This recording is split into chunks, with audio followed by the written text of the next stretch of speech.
Am I audible, guys? Can you hear me? Yes. All right, Yes, all right. loud and So clear. sorry. All right. Thank you, thank you, thank you. So first of all, I'm so sorry, guys. Right, I got stuck in a lab in my current batch, so I'm so sorry for today. I kept you on waiting. All right. So last time in the last session, we discussed about the prerequisite, right? In order to perform the labs, right? What and all prerequisite we have to uh, gather, right?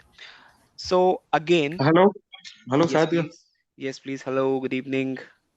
Good evening. So this is Actually, first session, I think, no? Yeah, it would be yeah, first they said session that only. this was the first session. Yeah, it would be first session, but in the in the previous session, in the demo session, we just talked about the topics we are going to cover Mm. and the tools that we will be needing in order to proceed with the labs.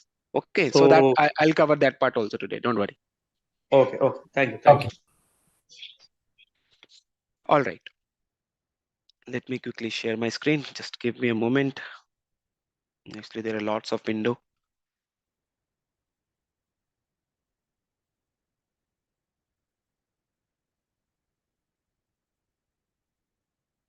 All right.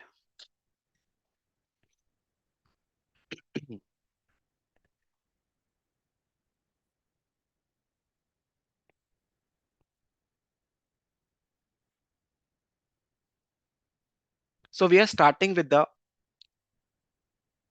tools that we are going to use in order to proceed with our labs, because this whole module is totally based on the theoretical, sorry, the practical part. Okay, so first we will understand the concept, and then we are going to configure the lab, and then we will understand how real-time companies are configuring their environment, right? So for that, companies are already using virtualization technique. Even if you'll talk about cloud, right? If you'll talk about AWS, or if you'll talk about Azure, right? They are also using virtualization technique. What virtualization will do, so if you have a good compute server, good server with a good compute power, in that case we can create multiple virtual machine on that hardware. This is what we used to do in case you are configuring your virtual machine on Azure, right, or on AWS.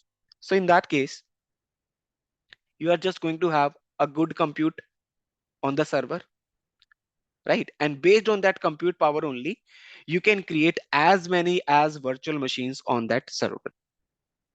Okay, so this is what actually happening in case of cloud also. Like let's say these are multiple racks which is available in the data center, right? And onto these racks, multiple servers are mounted, like this server one and this one, and same way on all the racks, there would be multiple servers are going to be there. But now you are logging in onto your Azure portal, and you are able to create the virtual machine, right? Means you connected your Azure account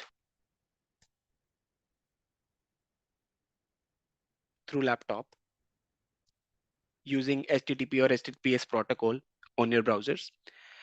You are able to connect these virtual machines.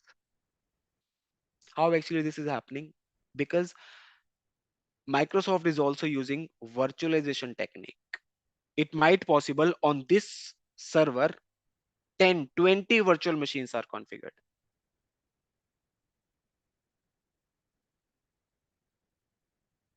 right? So to use the compute power in an efficient way, we can use the virtualization technique.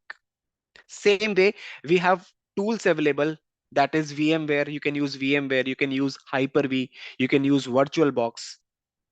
So these are basically the hypervisors which can be used in order to configure your virtual machines. If even you are dealing with on-prem data center or you are dealing with cloud. So Microsoft also in the backend, they are using Hyper-V, right? Same way, if you are going to have data center, if you are going to have on-prem data center, Means the data center which is available in your office. Yes, please. So will you please explain what is on-prem Yeah, and yeah. I was on that part only. What is on-prem? I was talking about that only. on-prem infrastructure as a service, platform as a service, and software as a service? Yeah, that is, yes, that is a part of cloud, but I will explain, don't worry. Okay. Okay.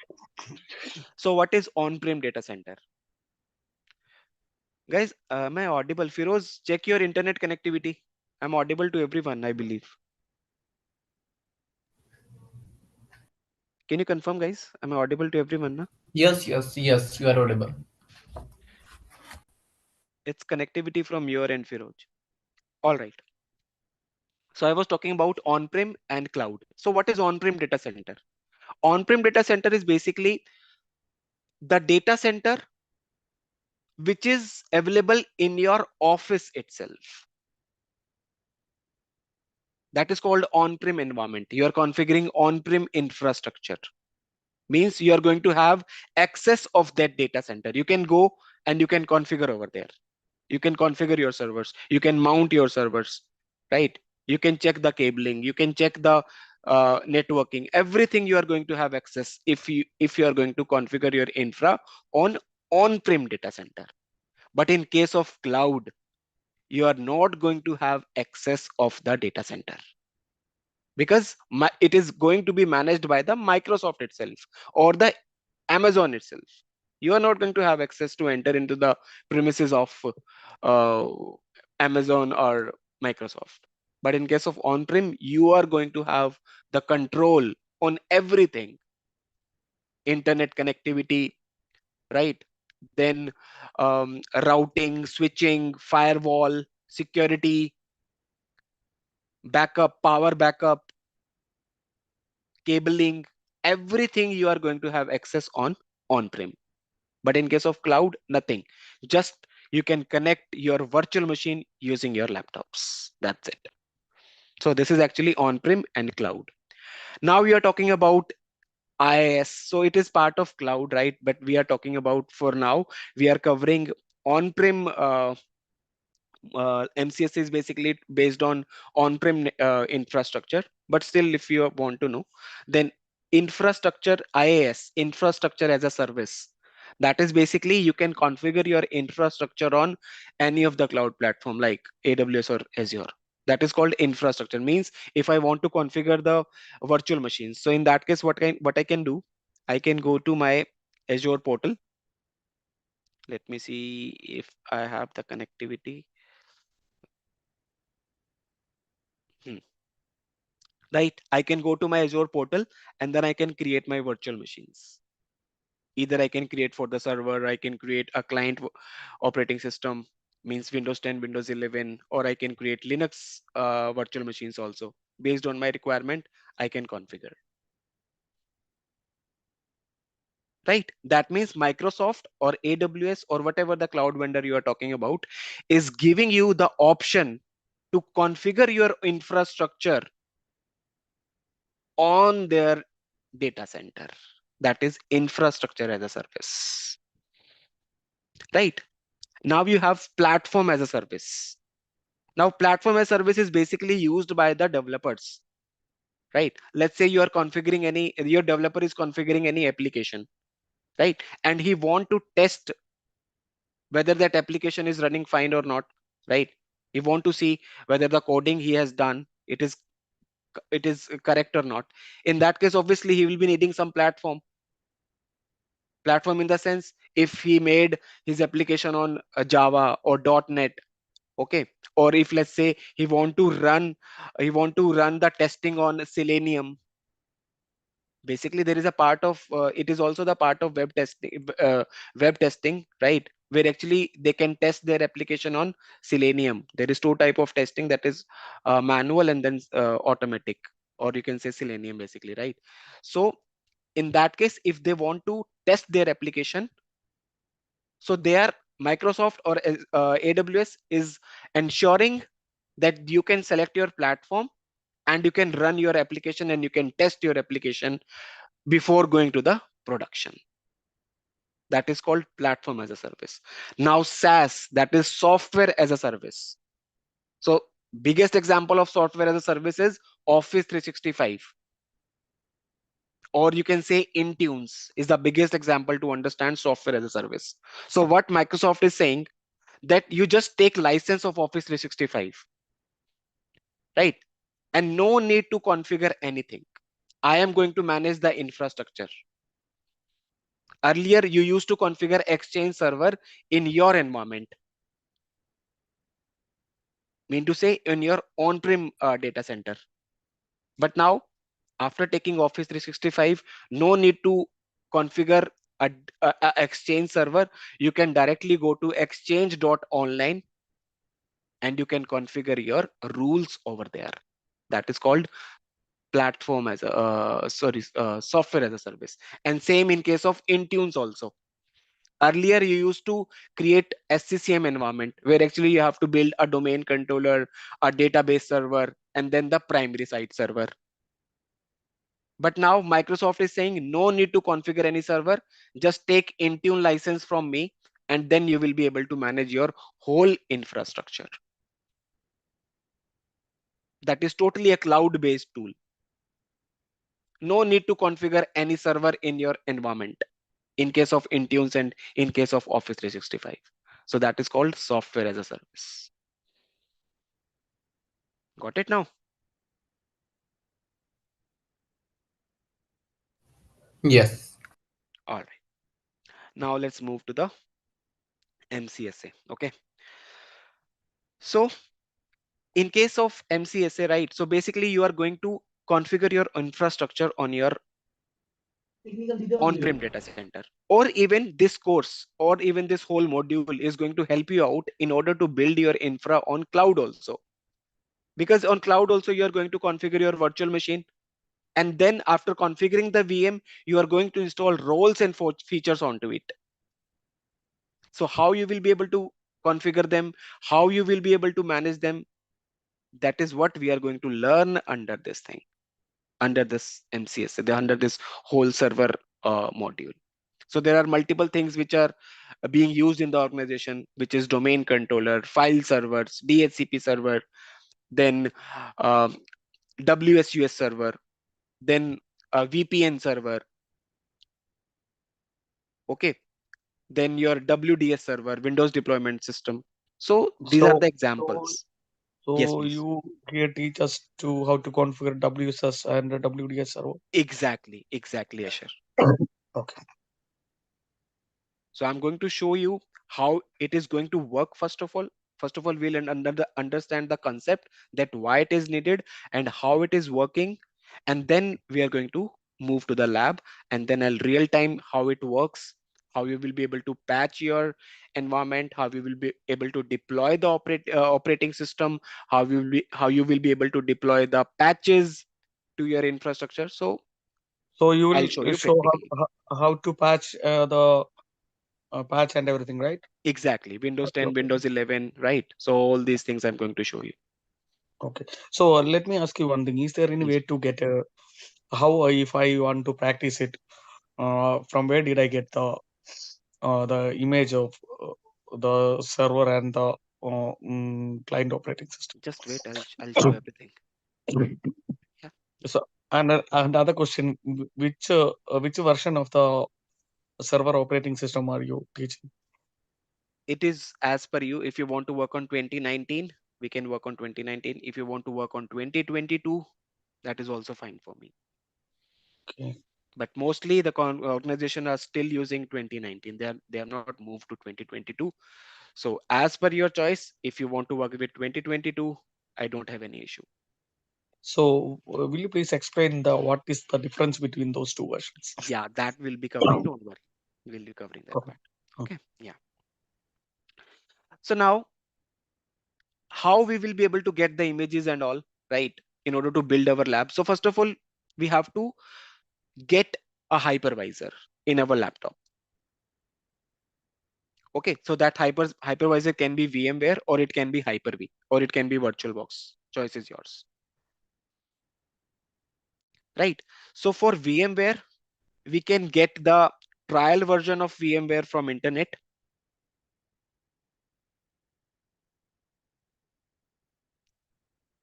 Just a second. VMware download, right? You can select download VMware Workstation Pro, and then from here you can download it. Initially, it is going to give you a trial of 30 days, but later on how to activate, I will give you the activation key, and then you will be able to activate for lifelong. It will not going to ask you for the subscription and all, right? So this thing you can do. So I'm giving you the link in the chat. You guys can download it. It's just a simple download. You have to just select download now. And if you, it will ask for some of the information, you can just fill it out and then you will be able to download it, right? Then the ISO images, right? ISO images can also be downloaded from the Microsoft website itself. So Microsoft is giving you the evaluation version of its operating system, which says that it is going to be active for 6 months. Till 6 months, no need to give any activation key and all. That is for the trial period, basically provided by the Microsoft. All right. So I will type here download Windows Server 2019.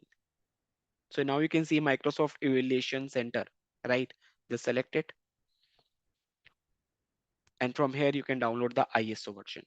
You have to select ISO, and then again, it will start downloading on your machine. Okay, so this is your server operating system.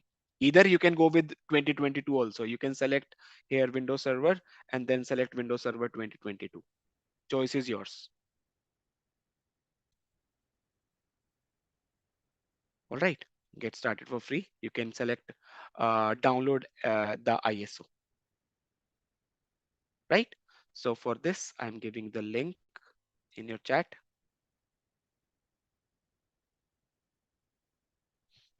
Then client operating system. Client operating system can also be downloaded from this evaluation center. Just go to Windows and then you are getting Windows 10 Enterprise or Windows 11 Enterprise, right? Just select here Windows 10.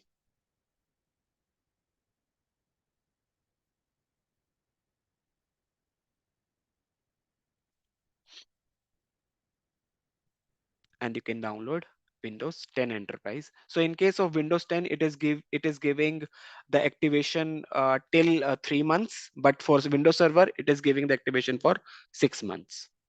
Okay, so if you want to download Windows 10 or Windows 11, both the operating systems can be downloaded from this link, right? Now, after downloading this, we have to create the virtual machine. So will you please send Yes. us the link for downloading the Windows 10, 11, and Yeah, 2016, it is there in the 2000? chat. Okay. Just go to Zoom chat. Over there you can get this link. I pasted the link for VMware and then for 2022 server, or the from the same link you can select Windows and then you can download the Windows 10, and the same link you can select Windows Server and you can download any of the server of your choice. All right. Now, after downloading this, we have to create the virtual machine. So I'm going to show you practicals on both VMware and Hyper-V, so that you can write down in your CVs that you have worked on both the hypervisors. So it would be a add-on for your CVs, right? I have both the hypervisors, so I'm going to show you the labs on both the tools. Okay, so if I want to create the virtual machine, first of all, I'll run my VMware. I believe I don't have ISO in my base system. Okay, let me create in my server.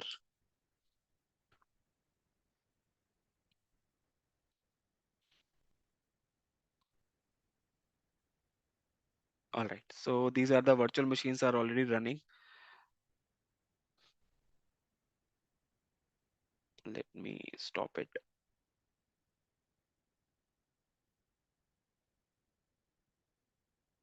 This was the lab actually where I got stuck. That is why I got late.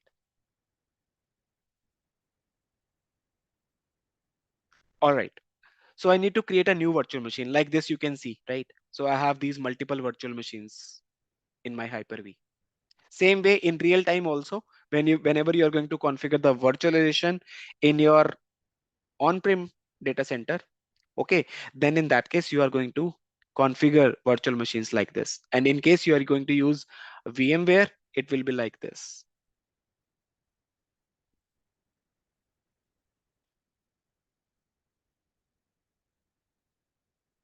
So based on the compute power of your laptop or of your server, you can configure the virtual machines inside it.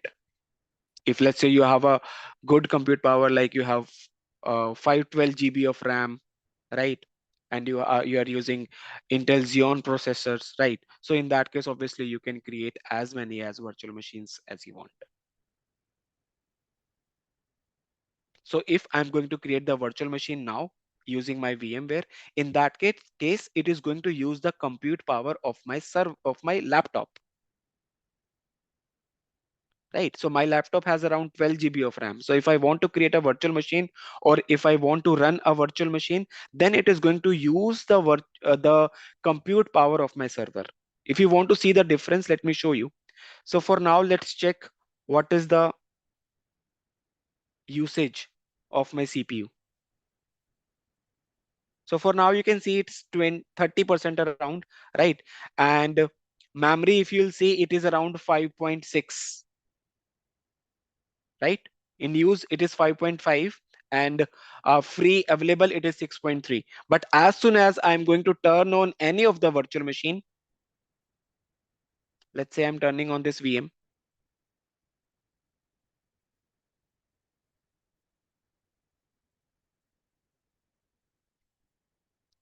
right? Let's check the difference. It was earlier 6.3 available, right? But now let's see the difference.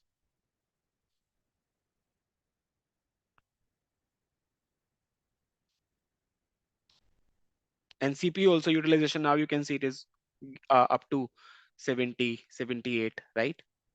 And RAM also you can see now, it's now 5.7 GB available. Similar way, if I'm going to turn on any other virtual machine, in that case also, see the difference again.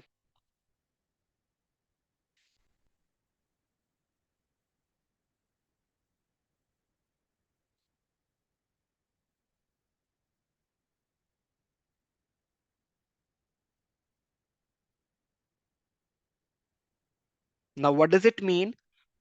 It is going to use the compute power of your base machine, where actually you are going to configure the virtual machines, VMs. Same way, if it is going to be my server and I'm configuring virtual machine on my server, it is going to use the compute power of the server. Okay, now you can see it's 4.3 GB. Earlier it was 6.3 something.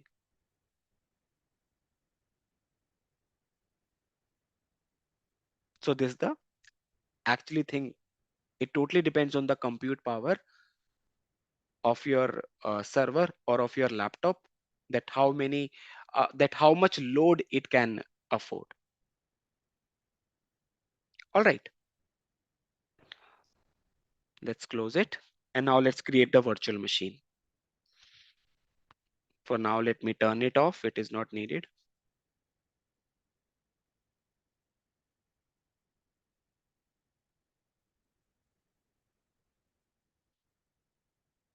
Okay, let me go to my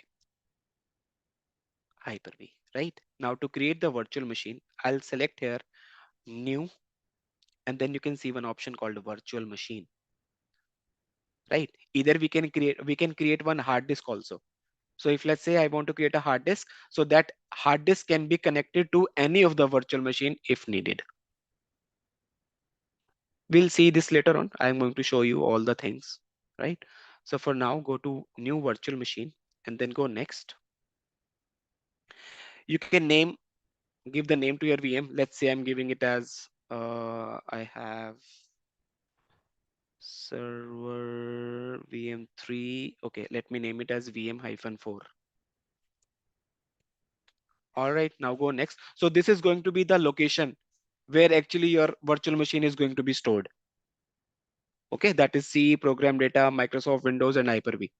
If you want to store it onto a different location, then in that case, you have to check on this option and then you can browse and you can select any of the disk. Let's say you want to store your disk on D drive. You don't want to store it on C drive. So that is also possible. You can locate to your D drive and then you can store your VMs over there. All right. So for now, I'm just going with the default one and then go next. Now there is option of generation 1 and generation 2. So nowadays we have generation 2. Why? Because generation 2 is based on UEFI, Unified Extensible Firmware Interface, right? So the major difference is, even I will let you know in our upcoming lecture also, we have a topic of this as well. So major difference is basically, I cannot use hard disk which is more than 2 TB if I'm going to make a generation 1 machine. All right.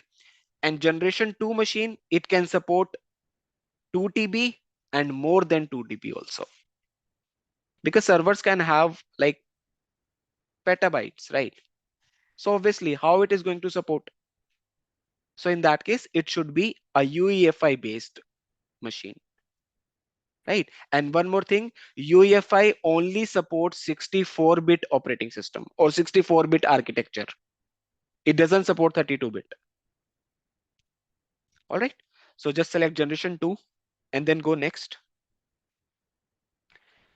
And now you have to provide the memory. Same way, based on the RAM you have in your laptop, you can assign it.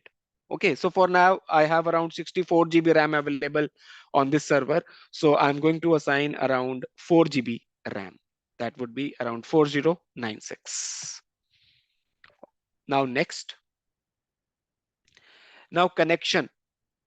Connection is basically the NIC card. Obviously, if you want to communicate with your server, how we will be able to communicate without NIC? How we will be able to communicate without IPs? Right? So I'm going to use a NIC card and I'm going to connect it with, I have created this switch 1, switch 2, switch 3, switch 4, and this Intel. So basically, these switch 1, switch 2, switch 3, these are not connected with the internet. Means if I'm going to use these switches, how to configure all these things, I will let you know. Okay. So basically it is available here. You can create your virtual switches from here.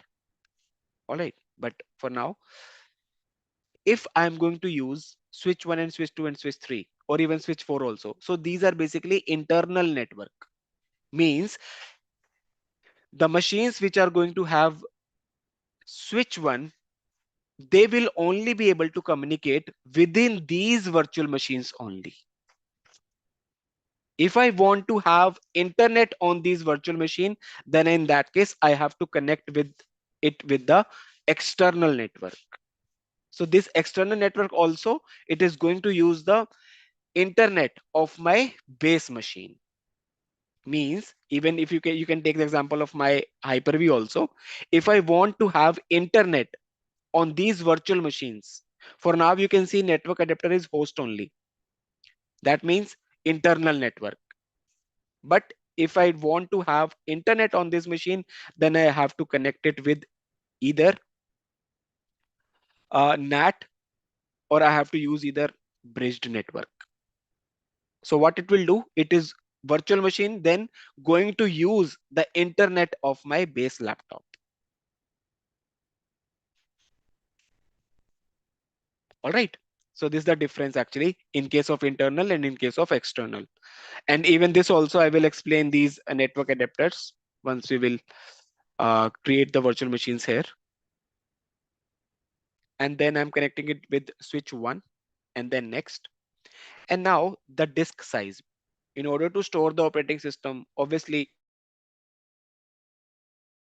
if you want to install our operating system, right, it will be needing one hard disk. So same way, virtual machine also needs a hard disk where actually your operating system is going to be stored. All right. In our case, 50 GB is more than enough. Okay. But in real time, it can be like 2 TB, 4 TB, 10 TB. It depends on the organization. It depends on the data that you are going to have in the server. All right. Now virtual disk is also getting stored on this location. That is C, program data, Microsoft, Windows, and virtual hard disk. But if you want to store it onto any other drive, that is possible. You can select and you can store it onto any other location also. Sorry, this is for the existing virtual disk. No, this is for the existing virtual disk. This is the location, guys. This is the location. If you want to change it, you can browse and you can create your virtual hard disk onto any other location also. Okay. So you have to select create and then 50 TB, 50 GB, and then go next. Now we have to upload the ISO file. The ISO file which we downloaded from the Microsoft, right? Either it is of server or it is of client. So select browse, and then where actually you are going to have the ISO file, you have to select it. For me, let's say it is 2019. I'm selecting server 2019 and then open and then go next and then finish. That's it. Now I have VM4, right? And now I have to install the operating system here. Just select it, connect, and start this virtual machine. Tap on any of the key.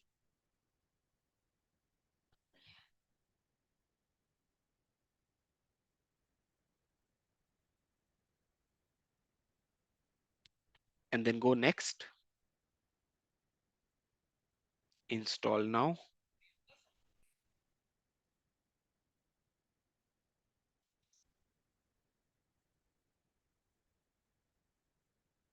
And you can now select the operating system type. You can see standard evaluation. So standard evaluation is basically based on the command line, based on the PowerShell. You should be handy with the PowerShell command, then only you will be able to use the standard evaluation version. So basically it would be a black screen, like in Linux. You have to type the commands, right? Same way, if you want to handle um evaluation version of the standard evaluation version of Windows operating system, then you should be handy with the PowerShell commands. Then only you can configure the roles and feature onto it. We are going to cover this also in our upcoming classes. For now, we are going with standard evaluation desktop experience. So that is basically GUI based, graphical user interface based. All right, so we'll select GUI and then next.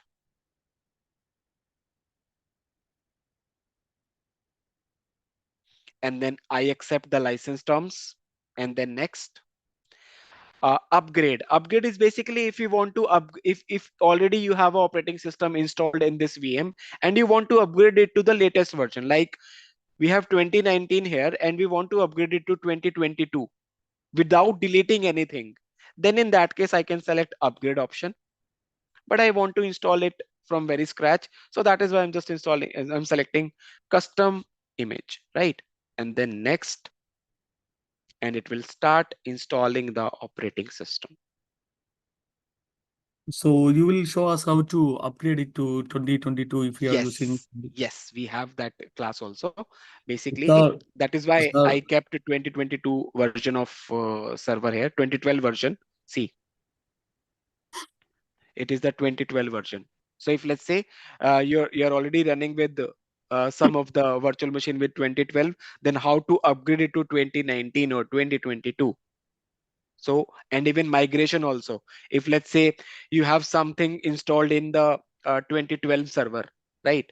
So without deleting anything, you want to, without deleting, or let's say you want to migrate the existing configuration onto 2019 or 2022. That will all that also I will show you. Sir, I need another help too.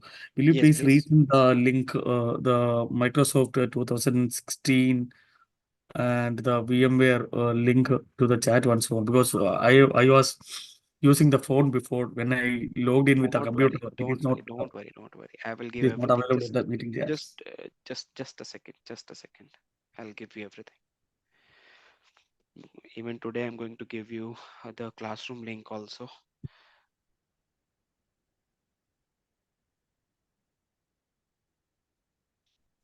Okay, so this is for your server operating system, all right, and this is for your VMware,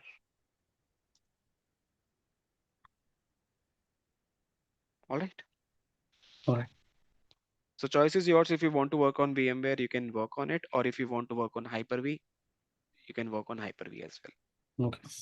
Yeah. All right. So what I was talking about, mm, yeah, so it's 57% is completed so far. And now let me show you the topics that we are going to cover. I have one Excel sheet actually where actually I used to track all the topics, and all these things I'm going to share you as well. See, so first of all, we'll discuss about the introduction part. Okay, the VMs which we are already covering, which we are already installing, and then we have the types of domain controllers, which is primary domain controller, additional domain controller, child domain controller, and read-only domain controller, right? And then Active Directory, how to work on Active Directory, how to create the users groups, reset passwords, right? How to assign a group membership, so all those things. And then domain and OU delegation. It is not possible that you are going to have the full access on your Active Directory. So in that case, companies used to give you the delegate control, that you are not going to have full control on the Active Directory. Just you are going to have the access to create the user's account. Apart from that, you will not be able to do anything on the AD. That is called delegation. So delegation can be assigned by two ways. Either it can be provided based on whole domain level, or it can be provided based on the OU level, right? So we will cover that part. Then RSET, that is called remote server administration tools. So basically, if you want to manage your AD, if you want to create the group policies, in that case, no need to log in onto domain controller. Directly, you can install your RSET, you can install RSET tool in your own laptops, on your company's laptops, and then you will be able to manage your Active Directory, your AD. Okay, this is So, basic. uh, so you're saying that if a client can install RSAT on his computer, he can control the Active Directory. Is like no, the that thing is, he should have access, then only he'll do, na? A for getting normal access. user, yes, a normal user, okay. If a normal user installing the RSET tool on his laptop, he will not be able to do anything until Hmm. or unless we are not going to give him the delegate control. Okay. All right, yeah. And even normal user, they will not be able to install any of the application in their laptops, because every time when they try to install the application, it is going to ask for the admin approval. It is going to ask for the admin credentials. All right. Uh, so, will you please show us how to log into a user's computers from the Active Directory? So, Okay, okay. For now, it so is like, needed because I believe let's cover the topic. Then only I think I'll be able to show you. But okay, don't worry. I'll show you right away. All right. I already have a primary domain controller, and then over there I'll show you how to log in. All right. For now, so just let me. should we need to configure RDP or something like so? No, no, no, no. RDP is another thing. RDP is basically to take the system on remote. So this is what I did. So see, this server is actually configured on the networking data center, right? So if I want to connect this server, then in that case, I have to make a RDP connection. That is MSTSC, and then I'll give the computer name, and the ID, user ID, password is already stored, and then I will be able to connect this VM. So Hmm. now we are connecting to the Active Directory server or the client machine This is using RDP. basically a normal server for now. Okay. Okay. Once you are going to have a primary domain controller, a active domain controller, then in that case, a domain controller can also be accessed through RDP. Okay. Okay. All right. Yeah. Oh, All right. So group policy, again, major part, guys. How to apply the group policy. Let's say I want all the laptops which are the part of my domain, which are the part of my Active Directory, they should get my company's wallpaper, right? In that case, I can uh, create a group policy and I can apply it to my thousands of systems. So this is just a small example. Along with it, you can do multiple things with group policies. There are multiple templates available. So based on our requirement, we can create the template. We can apply the group policy onto our systems. Let's say I want the users will not be able to access pen drive on their laptops, right? They will not be able to read the data which is available in the pen drive. So I can block it through group policy itself. I want to install any software using group policy. That is also possible. I can create a group policy. Let's say I want Chrome should get installed in each and every laptop as soon as that laptop is going to be the part of my domain. That also I can do via group policy. This is just the small examples. We have multiple things. Once we are going to touch this topic over there, I will let you know. Over there, we will apply multiple type of group policy, the common group policy which are basically being used in the organizations. All right. Then Active Directory Administrative Center. So this is basically an advanced version of the Active Directory, where actually we will get multiple security features. Then we have DHCP, then DHCP failover, and then DHCP relay agent. Right? Then FTP server, web server. Web server is basically to host a website. So if let's say you want to access facebook.com, you want to access Instagram, right? So in that case, these facebook.com and all these are basically hosted on a server. Either it is on Windows or it is on Linux. It depends on the company, right? So how to host a website, how to configure a website onto a server, onto a Windows operating system, that we will discuss. Then we have network load balancing. NLB is basically to make your website highly available for your customers. It might possible that that your server is overloaded, means a number of users are accessing your website. At any point of time, at a certain point of time, it will stop responding to the client's request, means your user's request. At some point of time, you will not be able to access that website. Why? Because the server is overloaded. Server is not capable to to resolve the query, or you can say to respond to the users. So in that case, we can configure the high availability, so that if any of the server will get overloaded, so automatically the load will be transferred to the second server. So then both the servers are going to share their load, right? That is called high availability of your website, or you can say load balancing also. Then we have profiles and folder redirection. We have types of trust. So basically there are multiple trusts available in case of Active Directory, right? You can just take a small example. These companies got merged, right? This L&T and Mindtree, Vodafone and Idea. So if I want to configure the trust between these two organizations, between these two forests basically, then I have to configure the trust. So basically there are multiple types of trust. So that we will cover in the topic itself. Then we have NAT, network address translation. Most of you might be aware of. So basically, if you want to access internet on your devices, so how internet is accessible? Let me know. How you can access the internet on your devices? So we have to go to we have to first convert the public private IP to public IP. Exactly. You should have one public IP, right? And then only you can after that you can configure the netting, and by configuring the network address translation, the systems which are going to have private IP, they will be able to access the internet. So it is the responsibility of NAT, right? Then we have file and print management. Then VPN. Again, VPN is a major topic, guys. VPN with NPS, then VPN with radius server, then remote desktop services, RDS, right? How to configure the application remotely, how to access those applications remotely using your web browsers. We will cover in RDS. And then data deduplication, BitLocker, file server resource manager, FSRM, right? Then storage, then FSMO roles. So interview point of view, for interview point of view, it is major topic, right?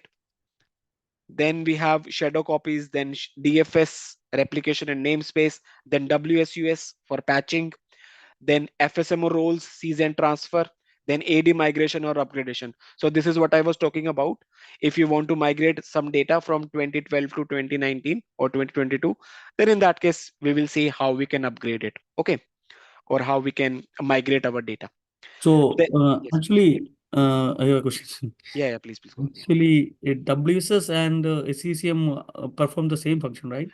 No, now, yes, perform the same functions, but why I mentioned SCCM here, because companies are using SCCM nowadays to do the patching on their infra. So you teach us how to use SCCM? No, SCCM is a different module. You can enroll for SCCM also. I used to So, train for SCCM as well so in that you show how through to WSUS only. no in that you show uh, how to perform example how to perform the software deployments through SCCM and everything. Exactly. Everything is covered in SCCM. It is a 40 hours module. Under that, I will be covering each and every topic related to SCCM. I already taught around 5 batches of SCCM. Okay. I have a whole module, and then the PPTs and all, everything I have. Just need not to worry. If you want, you can enroll for it. All right. And along with it, I used to teach Intunes also, SCCM and Intunes. You can enroll for both. All right. Then FSMO's roles, seize and transfer, then AD migration upgradation, ADFS, Active Directory Federation Services, that is also called single sign-on, SSO, right? So we will cover SSO, then backup and restore, how to take the backups of the server, how to take the whole backup, how to take the backup of whole server state, or a particular volume backup, or a particular folder backup. So all those things we'll be covering in the backup topic, and I'll be showing you how to restore it also in real time, right? Then we have WDS, which is called Windows Deployment Services.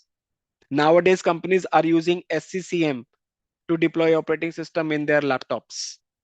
But that SCCM in the backend, it uses WDS, right? So once you are good with WDS, then you will be able to understand the SCCM as well. That through SCCM, how you can do the operating system deployment. In SCCM, it is called as OSD, operating system deployment, right?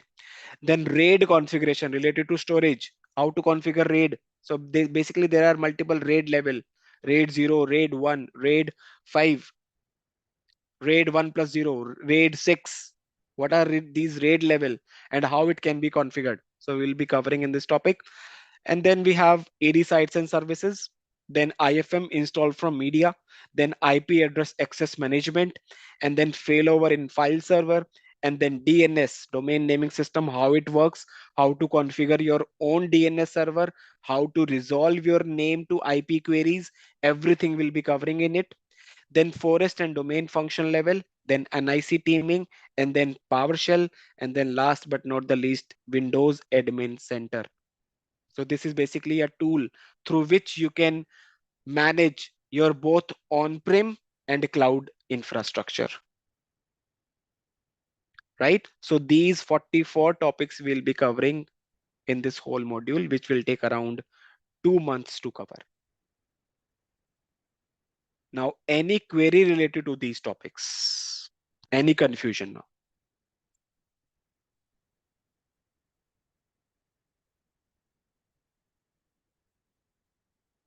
you will show it on Hyper-V also, right?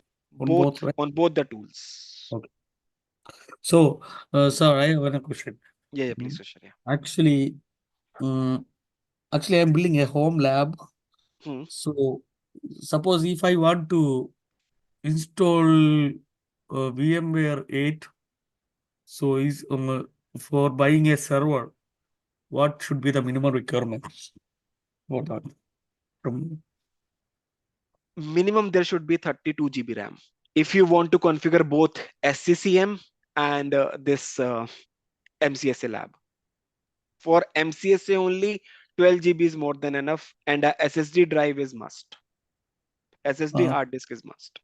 no, I am asking you about the Hmm. suppose if I want to buy an HP ProLine server, so what should Uh, be the hardware requirements for it installing VMware? depends, Ashar. It totally depends on the on the things that you want to configure on the server. If you're talking about for company, if personally, then you can just go with a 64 GB or 32 GB RAM. It is more than enough. Okay. Yeah. Okay. Thank you, sir.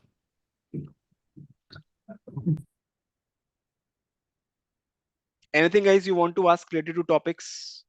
Hope I'm clear to everyone. Yes. Any add-on things you want to add on onto these topics which you want me to cover in this module? I'll be open for it, guys. You can let me know anytime. Hi, my name is Michael. This is my first lesson. I just wanted to know if this is the first lesson of you guys have been doing the classes. This is the first lesson, Michael. So we'll be starting it from tomorrow. And The regular classes will all be the tomorrow. duration? It would be 1.5 hour daily, and on the whole, it will take around 2 months. Okay, thank you. Yeah, So with the VMware workstation, we can make an entire lab by creating a domain controller and everything. exactly. Yes, you can do that. This is what I'm doing. See, this is what I'm doing here. Now let me show you. This is what you were asking now, how to log in onto a system, right? So let me show Yeah, you how it works. Yeah. actually, when I apply for some help desk in kind of job, Hmm. they asked me how you resolve, how you take Hmm. remote access to the PC of a client and Don't worry, Asher. Don't worry. I'll be covering each and everything. Just don't worry about it. Okay. Once you have to just get in the process, right? And just trust on me. I'll be covering each and everything. All right. Have trust on me. Okay. So after the configuration of this, right, I have to provide a super memorable password to this machine, right? And just finish.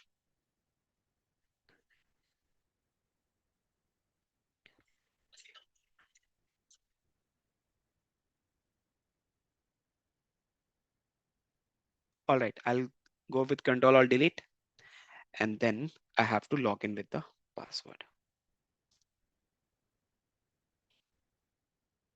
Now after this, I'll show you a small lab. I already have one primary domain controller. I'm just showing it, just take off your knowledge. But once we'll start the topic, then I'll be showing you how to configure a domain controller from very scratch, right?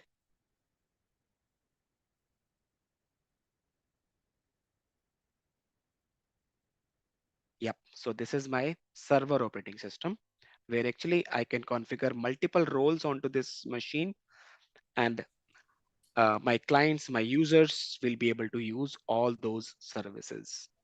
Okay. No. Yes, please. Sir, this is weekend class. No, it's a weekdays class. So every Thursday, sir. No? No, Or every Tuesday. Monday to Friday. Monday Yeah. to Friday, sir. From Monday to Friday, yes. Okay, thank you. And from tomorrow, will be starting our regular classes. All right. Okay, sir. Okay. So this is the server manager.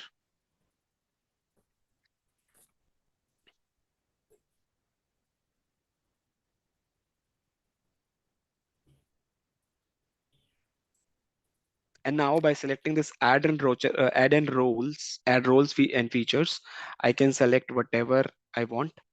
So if I want to make this server as a domain controller, then in that case, I have to install the ADDS feature. Okay. And if I want to make it as a DHCP server, then in that case, I have to select the DHCP server option, same way, DNS, same way, network policy, print management, remote access, IIS, web server, WDS, WSUS, right? So from this console, we'll be installing any of the role onto this server. And then after installing that feature, we will make sure that our clients, our users will be able to get access of those services, right? Now let me show you one small lab, how to join a system onto domain and how to log in onto that laptop once that laptop will be the part of my domain. Okay. So I have one primary domain controller and I created a checkpoint of it. Now just start it. And now let's say this is my client machine. This one is my client machine. Client machine is basically a laptop which I want to assign to a employee, right? So first of all, our responsibility is to install the operating system onto the laptop. After that, we have to join that laptop onto our domain, and then we have to create the user's profile onto it, and then only we have to assign that laptop to the user. Or if let's say there is some requirement from that user that they want to work on, he want to work on some licensed software, right? So that is also our responsibility to install the licensed software onto the laptop of the user so that he will be able to use that particular software, right?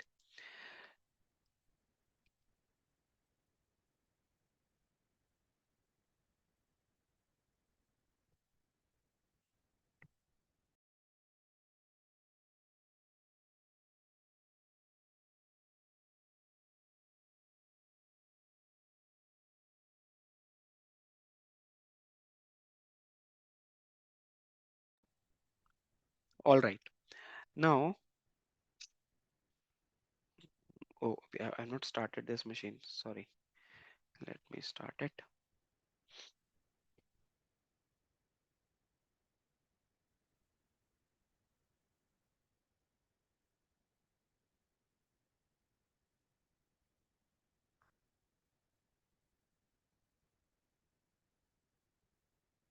So this is my primary domain controller where actually I have configured a root domain with the name nk.com,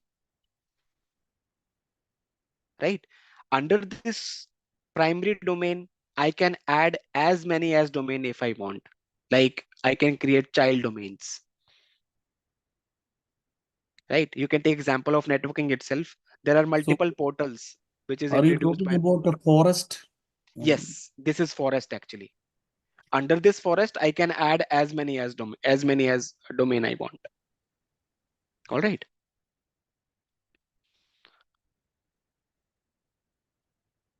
So primary domain controller is basically you are going to have a forest onto your primary domain controller, and there would be a single forest is going to be there, and there would be a single primary domain controller is going to be there for any of the organization. If let's say I'm starting nk.com, I'm starting networkings, right? So networkings can have only one primary domain controller, right? There would be single primary domain controller for any of the company, right? So this is the domain controller which I have, and let me log in onto it.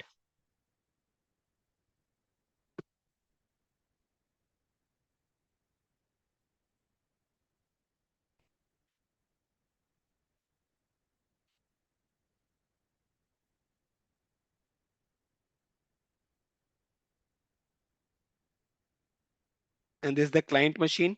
This is a Windows 11 machine, right? So in order to communicate, right, I have to configure the IP. How computers will be able to communicate? Through IP itself, right? So these systems should be the IP, then only they will be able to communicate, and then only we will be able to add this machine into our domain, right? For now, this system is the part of work group. Okay, so if I want to configure the IP, I'll go to a shortcut that would be ncpa.cpl, and I will configure the IP here, because for now we have not configured DHCP, so that is why we are defining IP as manually. All right, so I configured my domain controller with 192.168.1 network. So the same network IP I'm going to define onto this VM, right? And I have to give the DNS of my primary domain. It would be 1.1, and then OK, OK, and then close it. And in order to join the system onto domain, again, I can use a shortcut command that would be sysdm.cpl. Even I'll be helping you out with the shortcuts also, how to use the shortcuts in your server, right? How to use the shortcut commands. Then go to change. For now, you can see it is a part of work group, right? But we want to make it as a part of our domain. Then I'll select domain, and then I'll give the domain name as nk.com, and then OK. Now it is asking for the admin credentials. In order to join the system onto domain, you have to provide the credentials of the user which has the access to join the systems onto domain. For now, only administrator has the access, but later on when we will talk about delegate control, then we can give the access to other users also. All right. So for now, I'm defining the password of my administrator. So Yes, delegate delegate access delegate means control. Yeah. delegate control means user can access to the Active Directory, and they are not allowed to make any changes in the Active Directory, right? See, basically one IT team can have 10 or 15 members. Yes or no? In any of the company. Yeah. So it is not possible that all are going to have access of administrator. Yeah.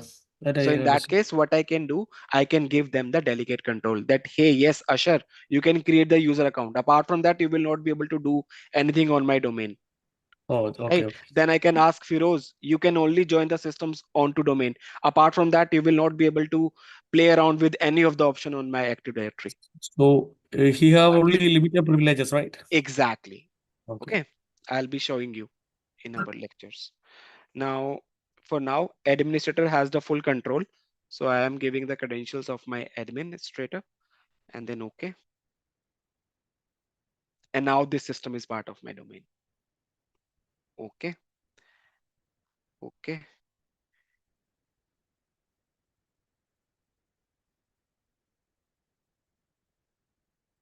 It will take a reboot, and after that reboot, this machine will become part of my domain, and then after that, I will be able to log in with any of the domain account. All right, close, restart now. Now this system is the part of domain. How to verify whether this system is added to our domain or not? You can go to your primary domain controller, right? To access domain users and computers, either you can go to tools, and then you can select Active Directory users and computers, right? Or you can use the shortcut command also, that would be dsa.msc. I'll give you a whole sheet, guys. Wherever you from there you will be able to use the shortcut commands, right? dsa.msc, and then OK.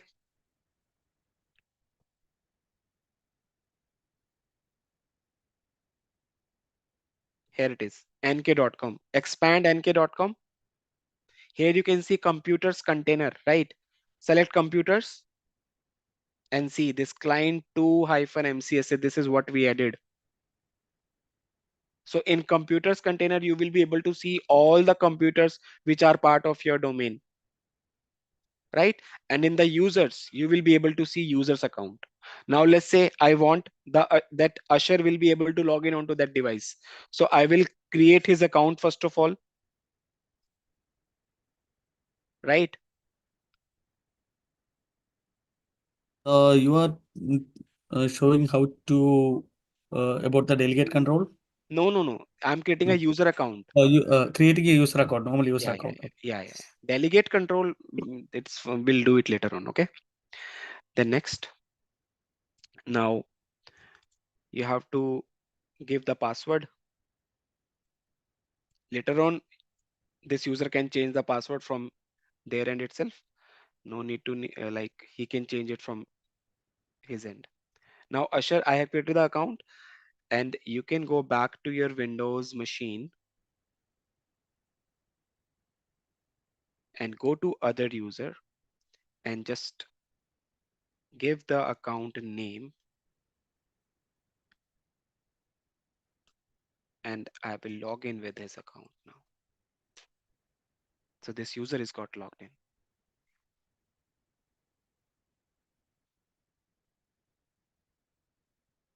So this is actually in real time also, you have to proceed with the same process.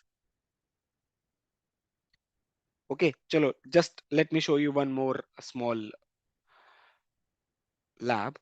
I want, apart from this administrator, Usher will also be able to join the systems onto domain, right? That is called delegate control, right? So I have to go to this nk.com. Now right click on it and then select delegate control. Now go next, and I have to add the users to which I want to provide the access. So I'll select add and I'll search for Usher and then check names. So you can see now usher@nk.com and then OK. Now go next. I can add as many as users I want, but you have to make sure these users should be the member of your IT team, right? Don't give the access to any other user, normal user basically. Now next, now these are the controls that I can give to Usher, right? So let's say I am giving access to this account that he will be able to join a computer to the domain. Apart from that, I'm not giving any access. He will not be able to create, delete user account. He will not be able to reset user password. Everything he will not be able to do. Just he can add the systems onto domain, right? Then next and finish. Now let's do this thing. Let me turn on one more computer.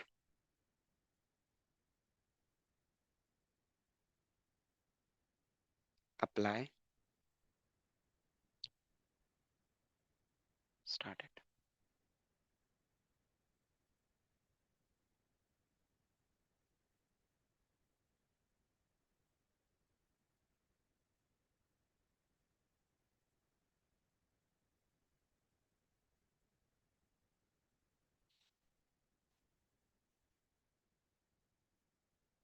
And meanwhile, let me see if that user is got logged in or not. Yes, see. You can see the user account also. See, Usher got logged in now. Right now, he's the normal user, right? If he want to perform any of the action on this machine, he will not be able to do. Every time, even if he want to change the IP of this machine, if this user want to change the IP on this machine, he will not be able to do it. Every time it is going to ask you for the privileges. It is going to ask you for the admin credentials. So that is why now if this user want to Those are change anything, admin credentials means the Active Directory username and password, right? no, the user which will be having the control. Okay, Right? okay. Even try to give the user account Usher, right? Okay. And then see, the requested operation requires elevation. But as soon as I am going to give the administrator account, I will be able to open it. Got the difference? Yeah. Yeah. Later on also I'll show you that to other user also how we can give the full control. Okay.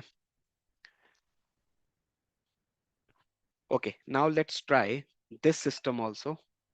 But I'm going to join this system by using Azure account, because I already gave the delegate control to Azure that he will be able to join the system onto domain. Why? Because Azure is the part of my IT team. That is why. Okay, don't give the control to normal users.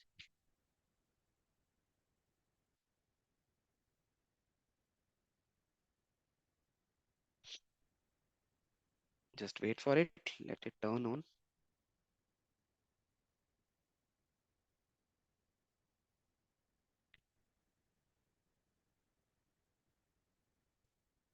All right. So again, I have to provide the IP to this VM so that this virtual machine can be the part of my domain. So I'll go to ncpa.cpl.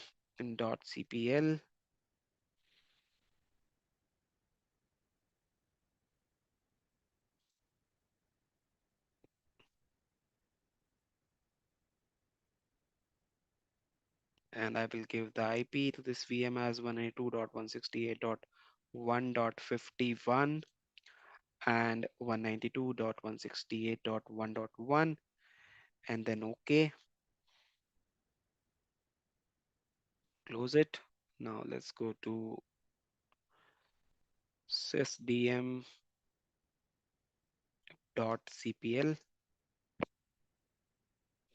and then change, and then domain, which is nk.com, and give the credential. But now I'm not giving the administrator account. I am giving Azure's account.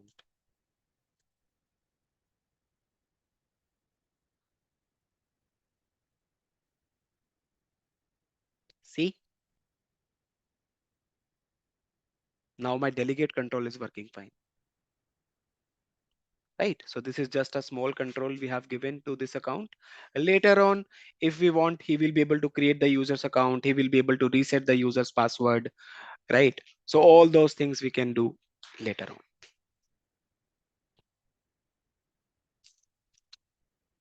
In that way, they are using it in my office because our supervisor has only Full a limited admin access of account. Yeah, uh, only limited access like reset exactly, the passwords, account exactly, unlock, and only those kind of stuff. exactly. The same thing is happening in that case, Ashar, right? This is how actually companies works. If you're going to spend some more years in the organization, then it might possible you will get the full control for your AD and for other things. Even me also. So if let's say if you're talking about cloud, right? So in cloud as well, you can give the delegate control that who and all users will be able to create the virtual machine, who and all users will be able to delete them, or who and all will be able to read the data. Apart from that, they will not be able to do anything on your console, on your cloud console. So that is also a delegate control.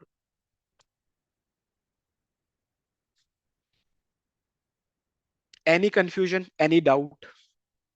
Hello, sir. I have a Hi, question. Pushpinder. Yes, please. Sir, the checkpoint which you just showing on the Hyper-V, are these the same like a snapshot? Exactly. In VMware, it is called as snapshots, and in Hyper-V, it is called as checkpoints. Okay, But the thank you. concept is same. Yep. No Got problem. it.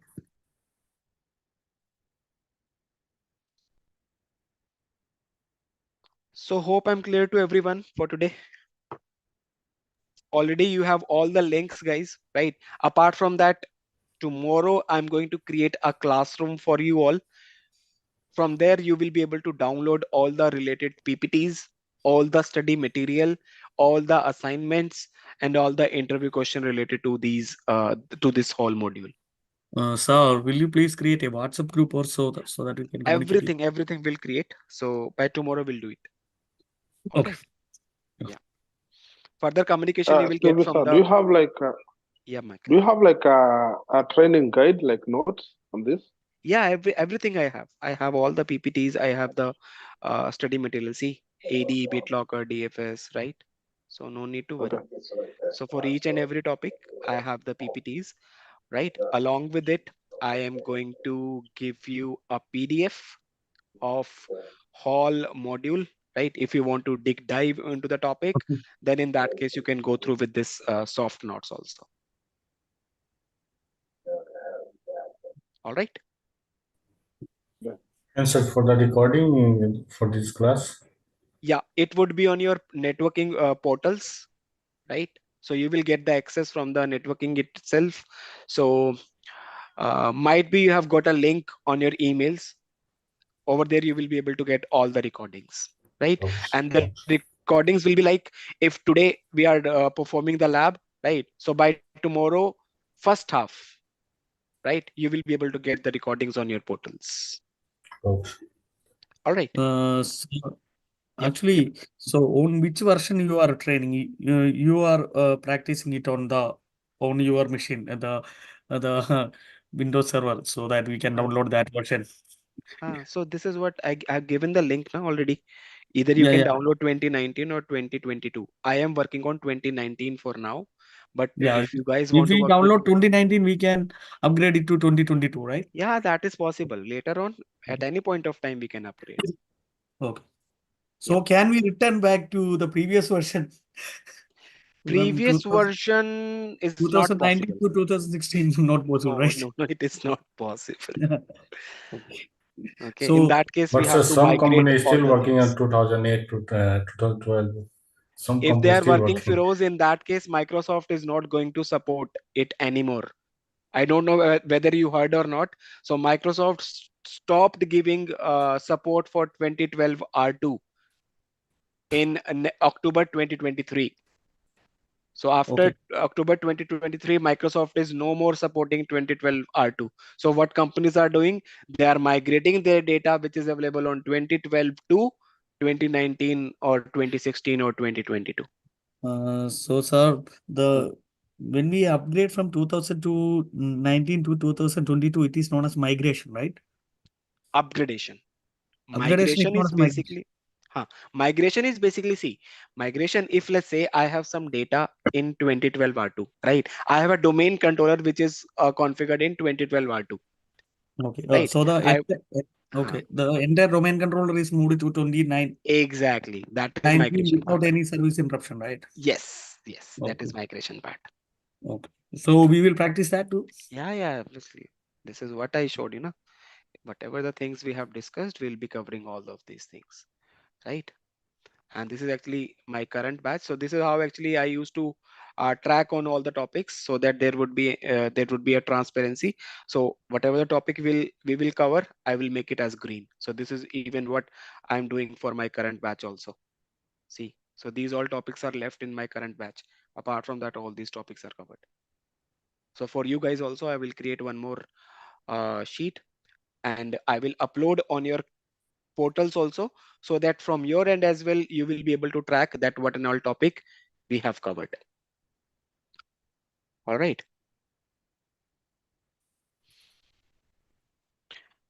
All right. So this is it for today.